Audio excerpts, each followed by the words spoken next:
បាទសួស្តីបងប្អូនទាំងអស់គ្នាថ្ងៃនេះដែរខ្ញុំមកបង្ហាញអំពីរបៀបធ្វើខាលរបស់ម៉ាស៊ីន Day Auto ឬក៏ Background ស្វ័យប្រវត្តិ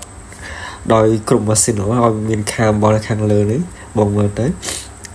ពេលដែលយើងខាលរបស់ទៅវាអត់វិលអីគឺបងអាចដោះដូរកស៊ូខាលរបស់វាបានដោយសារវាមានបញ្ហាដាច់កស៊ូខាលរបស់ឬក៏វាពុកវាដាច់ធ្លាក់អញ្ចឹង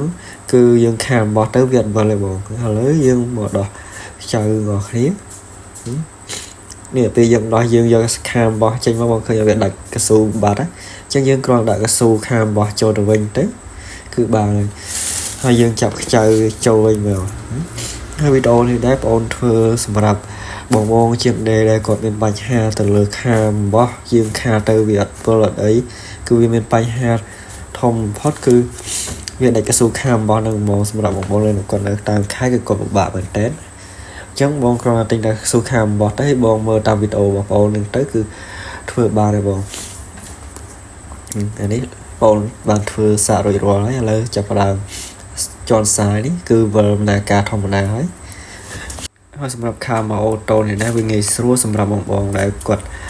ដេបដាខាបដាគឺងាយស្រួលមែនតើគឺការណាវាពេញគឺវាលូតខ្លួនវាហើយនៅបញ្ហាមួយទៀតសម្រាប់បងដែលមានបញ្ហាខាមរបស់ទៅវាពេញវាហៀវាអត់លោតវាអត់អីបងអាចមើលនៅក្នុងវីដេអូនេះបាននេះពេលវាបញ្ហាអញ្ចឹងបងអាចសេរីខ្ចៅមួយនៅត្រង់នេះបានដោយរុញដែកនឹងចូលតិចមកគឺយើងសេរីទៅគឺវា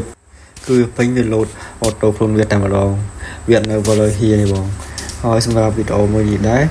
អូនសូមអធិស្ឋានទៅលើពាក្យពេចន៍ដែលបងនិយាយទៅមានការខុសឆ្គងក៏សូមអធិស្ឋានអភ័យទោសផងដែរ